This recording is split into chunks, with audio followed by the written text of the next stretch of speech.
नमस्कार, स्वागत है आपका मैजिकल स्टडी चैनल पर। आज हम यूजीसी नेट पेपर 2 विषय हिंदी से संबंधित साहित्य शास्त्र का भाग 8 लेकर आपके समक्ष उपस्थित है। तो आज के वीडियो में हम बात करेंगे ध्वनि सिद्धांत के बारे में। इससे पहले हम 82 क्लासेस यूजीसी नेट हिंदी से संबंधित ले चुके हैं। अगर आपको क्लासेस ज्वाइन करनी है तो आप प्लेलिस्ट में जाकर सभी वीडियो प्राप्त कर सकते हैं। प्लेलिस्ट का लिंक आपको डिस्क्रिप्शन बॉक्स में प्राप्त हो जाएगा। और आगामी क्लासेस जो भी होंगी वो 7 बजे सुबह होती हैं और रात के 9 बजे, तो आप ज्वाइन कर सकते हैं। और इससे अलग शाम 7 बजे लाइव क्विज होती है, तो आप उसमें भाग ले सकते हैं। तो ये कुछ सामान्य जानकारी थी। तो अगर आपको प्लेलिस्ट से जो भी आपको वीडियो देखते हैं तो उससे संबंधित आपको पीडीएफ चाहिए है, तो वो आपको टेलीग्राम ग्रुप में और व्हाट्सएप ग्रुप में संडे को प्राप्त हो जाती है। तो चलिए, ये सब महत्वपूर्ण जानकारी थी। अब शुरू करते हैं हमारा आज का टॉपिक, जो संबंधित है ध्वनि सिद्धांत से। तो ध्वनि सिद्धांत को व्यवस्थित करने का श्रेय आनंदवर्धन को है, जिन्होंने अपने ग्रंथ ध्वन्यावलोक में ध्वनि सिद्धांत की व्याख्या की है। तो ध्वनि संप्रदाय का जो काव्यशास्त्र में बहुत ही महत्वपूर्ण स्थान है, कहें तो प्रमुख स्थान है, और इसकी स्थापना आनंदवर्धन ने की है अपने ग्रंथ ध्वन्यावलोक में। और ध्वनि सिद्धांत से पहले काव्यशास्त्र में 3 महत्वपूर्ण सिद्धांत अलंकार, रस और रीत का प्रवर्तन हो चुका था। अतः ध्वनि सिद्धांत के अंतर्गत प्रबल एवं पुष्ट तर्कों के आधार पर ध्वनि को काव्य की आत्मा स्वीकार करते हुए सभी उक्त जो भी सिद्धांत थे उनका पुनर्मूल्यांकन किया गया है। तो यानी इससे पहले अलंकार भी आ चुका था, रस सिद्धांत और रीत सिद्धांत, तीनों सिद्धांत का प्रवर्तन हो चुका था। तो ध्वनि सिद्धांत को काव्य की आत्मा मानकर इसका भी विद्वानों ने मूल्यांकन किया है। तो हम देखेंगे आज इसमें इसका क्या अर्थ होता है और क्या स्वरूप है ध्वनि सिद्धांत का। तो अगर की बात करें तो आनंदवर्धन के अनुसार जहां अर्थ स्वयं को और शब्द अविधेय अर्थ को गौड़ करके प्रतीयमान को प्रकाशित करता है, उस काव्य विशेष को विद्वानों ने ध्वनि काव्य कहा है। तो उनकी एक इसका शाब्दिक अर्थ देखें तो ध्वनि का सामान्य अर्थ होता है आवाज, सभी जानते होंगे। तो उन्होंने एक परिभाषा दी थी कि ध्वन्यते अनेन इत ध्वन्या, तो यानी जिससे ध्वनि उत्पन्न होती है उसे ही ध्वनि के रूप में जाना जाता है। तो ये उनकी उक्ति थी। एक और उन्होंने कहा था कि ध्वनिनम ध्वनि, यानी इसके अनुसार ध्वनित होने वाले कारक जो होते हैं वो ध्वनि कहलाते हैं। तो जैसे रस, अलंकार और नीत हुआ, ये सभी ध्वनित होने वाले ही काव्यांग हैं। तो वर्णों के विस्फोट को भाषा की ध्वनि कहा जाता है, और सबसे पहले भाषा शास्त्र में इसका प्रयोग हुआ है। और इसके बाद शब्दों और वाक्यों की अभिव्यंजना के रूप में ध्वनि होती है। तो ये सभी जिसे क्रम चलता जाता है, पहले वर्ण, फिर उसके बाद शब्द, उसके बाद वाक्य, तो इसी रूप में ध्वनि आगे आते जाते हैं। और काव्यशास्त्र और साहित्यशास्त्र में इसी की चर्चा की गई है। काव्यशास्त्र है या साहित्य शास्त्र, बात एक ही होती है।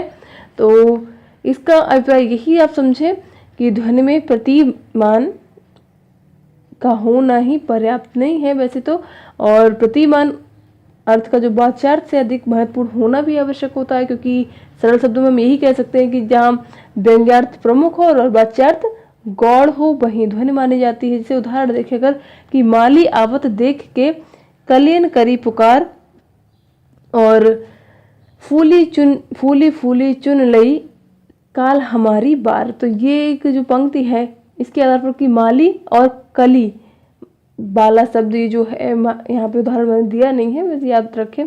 तो माली और कली वाला जो शब्द है वो वाच्यार्थ है, क्योंकि कहा गया कि माली आवत देख के कलियन करी पुकार, और जबकि जीवन की क्षणभंगुरता को व्यंजित करने वाला अर्थ क्या हो गया, व्यंगार्थ। यहाँ पे अर्थ उसका व्यंगार्थ है, तो वो भी प्रमुख है। तो उसका व्यंगार्थ की प्रमुखता के कारण ही ध्वनि काव्य का उदाहरण दिया है मैंने यहाँ पे। तो अब हम देख लेते हैं शब्द शक्तियाँ। हम यहाँ पर डिस्कस नहीं करेंगे शब्द शक्तियाँ, हम अपना जो एक अलग तीसरा टॉपिक है उसके अंतर्गत करेंगे। तो अब ध्वनि काव्य के प्रमुख, अगर हम ये सिद्धांत है काव्यशास्त्र में सिद्धांत बहुत ही ज़्यादा महत्वपूर्ण सिद्धांत है, इसमें सभी आचार्यों ने भी अपने मत दिए हैं, तो आगे हम उनको भी डिस्कस करने वाले हैं। तो ध्वनि काव्य का के प्रमुख भेद अगर देखें तो ध्वनि काव्य, गणीभूत व्यंजन काव्य और चित्र काव्य, इसको 3 प्रकार से बांटा गया है, इनके 3 भेद किए गए हैं। तो चलिए देखते हैं ध्वनि काव्य कौन सा होता है। तो जहाँ व्यंग्यार्थ वाच्यार्थ से सुंदर हो वहाँ ध्वनि काव्य होता है। तो जहाँ ये ऐसा हो, जैसे यहाँ पे मैंने अभी यही उदाहरण दिया था कि माली आवत देख के कलियन करी पुकार और फूल फूल चुन लई काल कर हमारी बार। तो यानी माली और कली वाला अर्थ यहाँ पे देखिए वाच्यार्थ है, आपको समझ में आता होगा। और जीवन की क्षणभंगुरता वाला शब्द कौन सा है, वो प्रतीतमान या अर्थ या व्यंग्यार्थ से संबंधित है। तो आपको हो सकता है वाच्यार्थ में प्रॉब्लम होता हो, तो इसको हम शब्द शक्तियों के अंतर्गत ही क्लियर कर सकते हैं। बाकी वाचक जो है वाच्यार्थ समझ सकते हैं आप उससे। व्यंग्यार्थ व्यंजक होता है और लक्षक जो होता है वो लक्ष्यार्थ होता है।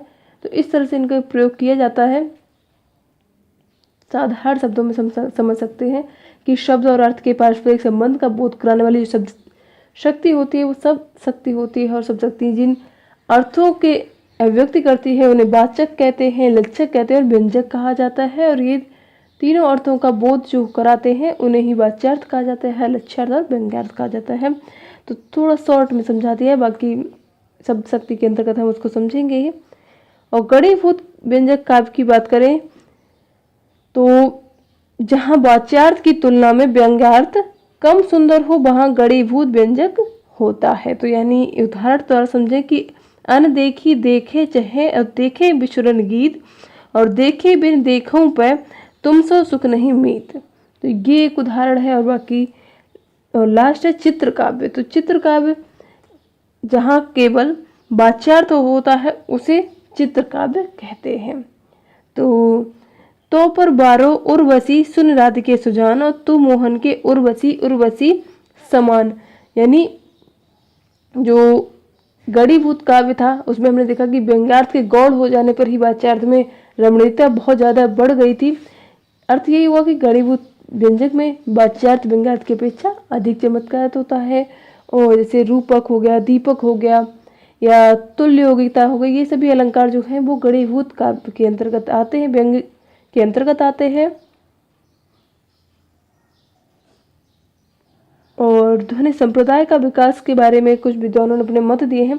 अच्छा, यहाँ पे एक चित्र काव्य जो है, ये चित्र काव्य में इसका उदाहरण तो बस यहाँ दिया है। तो इसमें कहा गया कि हे राधा, तेरे ऊपर तो उर्वशी नामक अप्सरा भी न्यौछावर की जा सकती है। यानी तुम जो हो वो उर्वशी से भी सुंदर हो, इसलिए कृष्ण के हृदय में उर्वशी नामक आभूषण की जैसी आप सुशोभित होती हैं, ऐसा यहाँ पे कहा गया। तो इस तरह से आप समझ सकते हैं ये चित्र काव्य का एक उदाहरण है। और ये जो होता है कवि का जो सारा ध्यान यमक अलंकार पर ही यहाँ पे केंद्रित होता है। तो आप समझ सकते हैं जो चित्र काव्य जो है ये यमक अलंकार से संबंधित हो गया। गणीभूत काव्य जो है वो आप समझ सकते हैं उसमें रूपक होगा, दीपक होगा, तो ये जो कुछ अलंकार होते हैं उनसे संबंधित होगा। तो शायद आप क्लियर हो गया होगा। और अगला देखते हैं। अब ध्वनि संप्रदाय का विकास की बात करें तो आनंदवर्धन की सबसे पहले बात करेंगे, क्योंकि आनंदवर्धन ने ध्वन्यावलोक में इस बात को स्वीकार किया है कि ध्वनि सिद्धांत की परंपरा उनसे पहले भी वर्तमान में थी, किंतु उसके पुष्ट प्रमाण न मिलने के कारण हम आनंदवर्धन को नीलम जी गुड मॉर्निंग हम आनंदवर्धन को ही ध्वनि सिद्धांत का प्रथम आचार्य मानते हैं। तो आनंदवर्धन की बात करें तो इन्होंने ध्वनि के 2 भेद किए हैं, अविदा मूलक ध्वनि और लक्षणा मूलक ध्वनि। तो हम उन्हें तो आज शब्द शक्ति के अंतर्गत भी करेंगे डिस्कस। तो इन्होंने आनंदवर्धन ने अपने ग्रंथ जो ध्वन्यावलोक था उसमें ध्वनि सिद्धांत का विवेचन किया और ध्वनि को काव्य की आत्मा माना है। और जैसे हमने बताया था कि सभी से जो भी आचार्य हुए हैं उन्होंने अपने सिद्धांत को ध्वनि की आत्मा माना है। तो इन्होंने भी, आनंदवर्धन ने भी अपने सिद्धांत को काव्य की आत्मा माना है, तो इन्होंने भी माना है। तो व्यंजना को ध्वनि का आधारभूत तत्व माना है और आनंदवर्धन ने ही व्यंजना के मूल में अविदा और लक्षणा दोनों शब्द शक्तियों को माना था। तो इसी आधार पर हम उनके जो पूरा ये सिद्धांत है उसके दो भेद करेंगे, अविधा मूलक और लक्षणा मूलक। तो ये शब्द शक्ति मैंने बता दिया है, उसे हम कल डिस्कस करेंगे जब सारे सिद्धांत खत्म हो जाएंगे उसके बाद। तो इसे ही हम काव्य का माध्यम, जैसे क्या होता है कि जैसे हमने यहाँ पे देखा था कि आनंदवर्धन जी ने व्यंग्यार्थ को ही काव्य का निकष मानते थे और उसे केंद्र में रखकर ही काव्य के 3 भेद उन्होंने किए थे। ध्वनि काव्य, गणीभूत काव्य और चित्र काव्य की सत्ता को स्वीकार करते थे। तो वाच्यार्थ की अपेक्षा जहाँ व्यंग्यार्थ प्रमुख होता था वहाँ वो ध्वनि काव्य मानते थे और इसी को वे उत्तम काव्य कहते थे। और जहाँ व्यंग्यार्थ होता था और किंतु वाच्यार्थ की प्रमुखता रहती थी वहाँ वो गणीभूत व्यंग्य कहते थे उसको, तो इसे वो मध्यम काव्य कहते हैं। और तीसरा चित्र काव्य है जिसे व्यंग्यार्थ होता ही है और इसे ही अधम काव्य मानते हैं। चित्र काव्य से संबंधित एक उदाहरण दूं, जैसे कि कोई अगर सर्कल बना है उसके अंदर कई सारे शब्द लिखे गए हैं, तो और आपके सामने कोई पहेली रखी गई, कोई दोहा रखा गया, जैसे कहा जगत आधार, कहा आधार प्राण कर, और कहा बसत बिंद मध्य और दीन बीनत कह घर घर। तो ये को जैसे पंक्ति दी गई और फिर आपसे पहली पंक्ति क्या थी, कहा जगत आधार, मतलब कहा जगत आधार का क्या है उत्तर होगा, ये प्रश्न ही पूछा जाता है इसमें मुख्यतः। तो इसमें कवि जो होता है वो अर्थ के माध्यम से चमत्कार सृष्टि करते हुए भी प्रश्न उत्तर करता है उसमें। और जैसे पूछे जगत का क्या आधार है, तो का अन्य, और आधार कहा आधार प्राण कर, तो ये कहा गया तन। तो इस तरह से कुछ उसके उदाहरण चित्र में दिए रहते हैं, अर्थ और आंसर जो है वो चित्र में दिए रहते हैं। तो आपको अपनी पूरी कविता के आधार पर ही उसमें से अर्थ ढूंढ ढूंढ के लिखने होते हैं। ये चित्र काव्य के अंतर्गत होता है, शायद आपको समझ आ गया होगा अब। और यही बस चित्र काव्य है और इसमें व्यंग्यार्थ होता ही नहीं है, इसे वे अधम काव्य मानते हैं। और चित्र काव्य शब्द चमत्कार या अर्थ चमत्कार है जो कि अनुप्रास या अलंकार पर टिका रहता है, आपको उसमें आधार पर समझना होता है। और आनंदवर्धन जी ने काव्य की जो आत्मा की संज्ञा दी है इस काव्य को, अपने ध्वनि काव्य को, तो काव्यस्य आत्मा ध्वनि रीति ही, उन्होंने ऐसा कहा था कि तो, और वो बहुत ही प्रतिभाशाली आचार्य रहे हैं। इन्होंने अलंकार हो या रीत या वक्रोक्ति रस को ध्वनि के अंतर्गत ही समाविष्ट कर लिया है और ध्वनि सिद्धांत को काफ़ी दृढ़ता प्रदान की है। तो ये कुछ थी बात आनंदवर्धन जी के बारे में। अब देखते हैं मम्मट जी का क्या कहना है।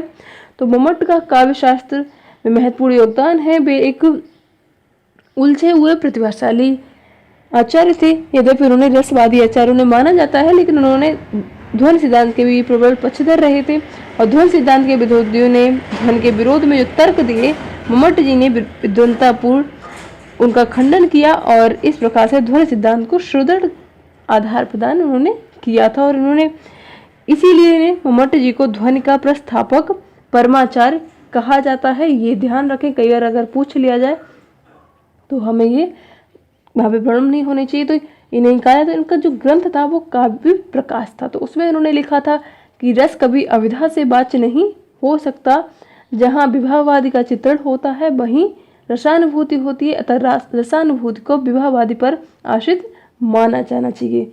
तो श्रृंगारिक पद यानी अविधा जो है श्रृंगारिक पदों पर नहीं, ऐसा माना जाता है। तो हमें इससे ही स्पष्ट हो रहा है कि रस प्रतीत के लिए व्यंजना का अस्तित्व मानना आवश्यक हो जाता है। और मम्मट ने व्यंजना शक्ति की सत्ता को स्वीकार किया था और ध्वनिवादी आचार्यों की मान्यता में एक रूपता लाने का उन्होंने प्रयास किया था। ये ऐतिहासिक कार्य उन्होंने ही संपन्न किया था।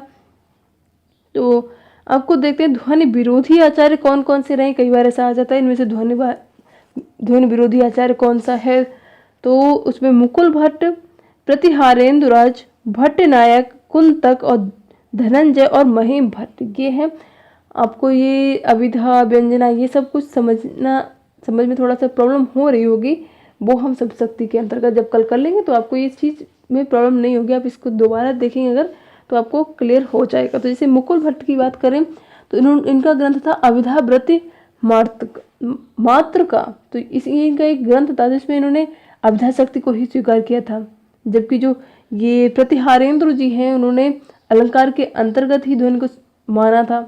इसी प्रकार जैसे एक हृदय दर्पण के रचयिता भट्टनायक जी ने और रस समर्थक भट्टनायक जी ने भावात्मक और भोज तत्व व्यापारों की कल्पना का व्यंजना को स्वीकार किया है। बाकी महिम भट्ट जी हैं, उन्होंने भी ध्वनि सिद्धांत का विरोध करके ही व्यक्ति विवेक नामक ग्रंथ की रचना की थी।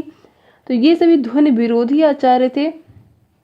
तो इनकी मान्यता ये थी कि ध्वनि कोई पृथक वस्तु नहीं है, बल्कि वो अनुमान का ही एक भेद है। यानी ध्वन्यावलोक में हमने जब देखा था तो ध्वनि के जो उदाहरण दिए गए थे, महिम भट्ट ने उनको ही अनुमान सिद्ध कर दिया। और महिम भट्ट की मान्यता ये भी थी कि प्रतीयमान अर्थ तो अनुमान पर आधारित होता है, और अनुमान के आधार पर किसी भी कक्षा के अनेक अर्थ हो सकते, कथा के अनेक अर्थ हो सकते हैं, ऐसा मानना था उनका, महिम भट्ट जी का। तो इन सभी ने खंडन किया है, ये जो यहाँ पे दिए गए आचार्य, इन्होंने खंडन किया है। तो इनका यही कहना था कि जब ये इसके कई अर्थ हो सकते हैं तो इसको अनुमानित अर्थों को प्रमुख हम कैसे मान सकते हैं। तो यही कारण था कि इन्होंने अभिधा को ही स्वीकार किया है और ध्वनि का खंडन किया है। तो वो अगला देखते हैं, ध्वनि के भेद कौन कौन से हैं। तो ध्वनि के दो भेद किए गए हैं, अभिधा मूलक ध्वनि और लक्षणा मूलक ध्वनि। तो अभिधा मूलक ध्वनि में अवधेयार्थ से व्यंग्यार्थ ध्वनित होता है, जबकि लक्षणा मूलक में लक्ष्यार्थ से व्यंग्यार्थ के प्रतीत होता है। तो अभिधा मूलक को फिर से दो वर्गों में बांटा गया, असंलक्ष्य क्रम ध्वनि और संलक्ष्य क्रम ध्वनि। तो जहाँ वाच्यार्थ के साथ साथ ही व्यंग्यार्थ ध्वनित होता है, दोनों के बीच समय का अंतराल प्रतीत नहीं होता है, वहाँ असंलक्ष्य क्रम ध्वनि होती है। तो जब लेकिन जहाँ वाच्यार्थ और व्यंग्यार्थ की प्रतीत में समय का अंतराल होता है, तो वहाँ पे संलक्ष्य क्रम ध्वनि होती है। और आनंदवर्धन जी ने ध्वनि के तीन भेद किए हैं, जैसे रसवादी, रस ध्वनि, अलंकार ध्वनि और वस्तु ध्वनि। तो इसमें रस ध्वनि को ध्वनि संप्रदाय में सबसे ज़्यादा महत्व दिया गया है, और वस्तु ध्वनि में कथ्य व्यंग के रूप में होता है, जबकि वाच्यार्थ में माध्यम में व्यंग्यार्थ का बोध होता है। तो आपको शायद प्रॉब्लम हो रही होगी व्यंग्यार्थ और वाच्यार्थ ये सब समझने में। तो एक उदाहरण के द्वारा समझते हैं कि जिसे पंत जी ने कहा था कि देख वस्ता का यौवन भार और गूंज उठा है जब मधुमास, यानी पृथ्वी के यौवन को देखकर बसंत भ्रमरों के रूप में गुंजार करने लगता है। तो यहाँ पे ये मुख्यार्थ है, और जहाँ इसमें व्यंजित होने वाला अर्थ है कि नायिका के यौवन को देखकर नायक आनंदित होने लगता है, तो वहाँ पे व्यंग्यार्थ हो, वहाँ पे अलग हो जाएगा। तो ये आपको शायद समझ में आया हो। अलंकार ध्वनि का अगर बात करें तो उसका एक उदाहरण यही होगा कि जो बिहारी जी का दोहा है कि मानव विदितन अच्छ छवि और स्वच्छ राखवे काज, और द्रग पर पोषण को करे भूषण पाए दांज। तो ये इनका मानना था कि विधाता ने नायिका के शरीर को स्वच्छ ही बनाया है, और बनाए रखने के लिए आभूषणों को पायंदाज बनाया है, जिससे दर्शक की नज़र नायिका के शरीर पर पड़ने से पहले देखने वालों के नेत्रों में लगी वासना की गंदगी साफ हो जाए। तो ऐसा इन्होंने कहा था, जहाँ पे पता चलता है कि वाच्यार्थ की प्रतीत अलंकार पर आधारित होती है। तो ये कुछ इनके उदाहरण थे। और अलंकार ध्वनि रस ध्वनि में और उत्प्रेक्षा के माध्यम से नायिका के सौंदर्य की व्यंजना की जाती है, वहाँ अलंकार ध्वनि है। और अब और उदाहरण ना ही देखें तो एक बात और क्लियर कर लेते हैं कि काव्य की आत्मा इन्होंने कहा है ध्वनि को। तो ध्वनि सिद्धांत निश्चित ही अलंकार, रीत और वक्रोक्ति सिद्धांतों से अधिक व्यापक है। तो इसका विवेचन भी बहुत ही सूक्ष्म रूप में किया गया है। तो ध्वनि को काव्य का प्राण तत्व स्वीकार करते हुए ध्वनि सप्ताह के प्रवर्तक आनंदवर्धन जी ने यही कहा था कि काव्य से आत्मा ध्वनि रीति ही, तो जो कि हमने बात की, यानी काव्य की आत्मा ध्वनि है। तो जो अन्य आचार्य थे वो भी ध्वनि को रस व्यंजना का माध्यम केवल मानते थे, वे ध्वनि के स्थान पर रस को वरीयता देते थे। बस इतना ही अंतर है। बाकी ध्वनि सिद्धांत ने रस सिद्धांत के रहस्य को भी खोल दिया है, और इसे रस सिद्धांत का पूरक भी हम इसे कह सकते हैं। और आनंदवर्धन जी ने रस सिद्धांत को सर्वश्रेष्ठ माना है। तो इस प्रकार से वे भी रस के महत्व को नकार तो नहीं सके हैं। तो और अगर अभिनव गुप्त की बात करें तो उन्होंने रस और ध्वनि का ऐसा समन्वय किया है कि जो परवर्ती आचार्य थे उन्होंने ध्वनि युक्त सरस काव्य को ही सर्वश्रेष्ठ कहा है। तो ध्वनि द्वारा रस की व्यंजना की जाती है, और काव्य की आत्मा जो है वो रस ही है, और ध्वनि उसकी साधिका हम उसे मान सकते हैं। तो ये कुछ था हमारा आज का टॉपिक जो संबंधित है ध्वनि सिद्धांत से। हो सकता है थोड़ा थोड़ा आपको समझ ना आया हो, क्योंकि कुछ जो चीज़ें हैं वो छूटती चली गई हैं। जैसे शब्द शक्ति के अंतर्गत हम लक्षणा शक्ति की बात करें, अभिधा शक्ति, वाच्यार्थ, व्यंग्यार्थ, ये सब क्या होता है, तो ये सब हम उसी में डिस्कस करने वाले हैं। वैसे आप एक साधारण शब्दों में समझ ले सकते हैं कि शब्द शक्तियों का प्रयोग काव्य में रमणीयता के उत्तरोत्तर अभिवृद्धि करता है, इसलिए व्यंग्यार्थ काव्य में रमणीयता लाने का प्रमुख तत्व है। इसको ही प्रतिमान अर्थ भी कहा गया है। हाँ बिल्कुल टफ है ये नीलम जी, तो ये कुछ शब्द जो थे कुछ बहुत ही कठिन है, तो इनको मैं एक काम करूँगी, जो शब्द शक्तियाँ जब डिस्कस करूँगी तो इनको एक अलग से इनका लिख के इनकी एक परिभाषा लिख दूंगी, जिससे कि आपको समझ में आ जाए कि वाच्यार्थ क्या है, लक्ष्यार्थ क्या है। इससे आपको समझ में आएगा कि क्या इनका अर्थ है, क्योंकि ऐसे ध्वनि सिद्धांत समझेंगे तो बिल्कुल नहीं समझ में आएगा, ऊपर से ही निकल जाएगा। तो वहाँ पे ऐसे कर लेंगे कि वैसे भी परसों करना है ये डिस्कस, क्योंकि आज शाम को ये दोनों सिद्धांत क्लियर कर लेंगे। उसके बाद आएगा रस निष्पत्ति, और तो उसके बाद शब्द शक्तियाँ ही हैं, तो इस पर डिस्कस करेंगे। और कोई प्रॉब्लम नहीं है इसमें, जो भी शब्दों की प्रॉब्लम आई है उनकी व्याख्या पूरी तरीके से मैं कर दूंगी। चलिए, वीडियो देखने के लिए, हमसे जुड़ने के लिए बहुत बहुत धन्यवाद। ये टफ इसीलिए लगा क्योंकि बहुत सी चीज़ें इसमें वजह से मैंने सोचा जब सब शक्ति अलग से दिया गया है तो उसको उसमें ही डिस्कस करूँगी, तो लेकिन यहाँ पे पहले से कर लेते तो ज़्यादा सही रहता।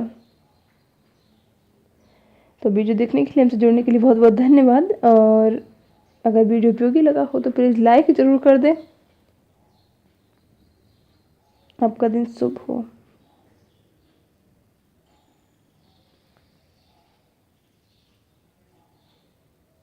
प्रसाद जी की पंक्तियां करवाऊं? हाँ, प्रसाद जी की पंक्तियां भी करानी, वो तो इकाई 5 में है ना शायद, हिंदी कविता। तो ये एक जो हमारा साहित्य शास्त्र है ये 3 दिन में ख़त्म हो जाएगा, और उसके बाद 2 दिन और लगेंगे शायद वैचारिक पृष्ठभूमि में, क्योंकि उसमें इतना कुछ है नहीं। तो लगभग 5-6 दिन बाद कविता ही शुरू हो जाएगी हमारी। तो उसमें जो भी कविताएं हैं उनकी पंक्तियां, उनका अर्थ, वो सब कुछ डिस्कस करते हुए चलेंगे, और जो भी उनकी महत्वपूर्ण पंक्तियां होंगी उनमें सब कुछ उसको डिस्कस करेंगे, क्योंकि 3 दिन में ही ये सारा कुछ खत्म करने की कोशिश करेंगे। और 2 क्लासेस होंगी आज शाम को, एक तो वक्रोक्ति सिद्धांत और औचित्य सिद्धांत, ये दोनों आज क्लियर करने हैं, और कल सुबह रस निष्पत्ति और साधारणीकरण करेंगे। तो अब 2-2 करके करेंगे, तो आज शाम को दोनों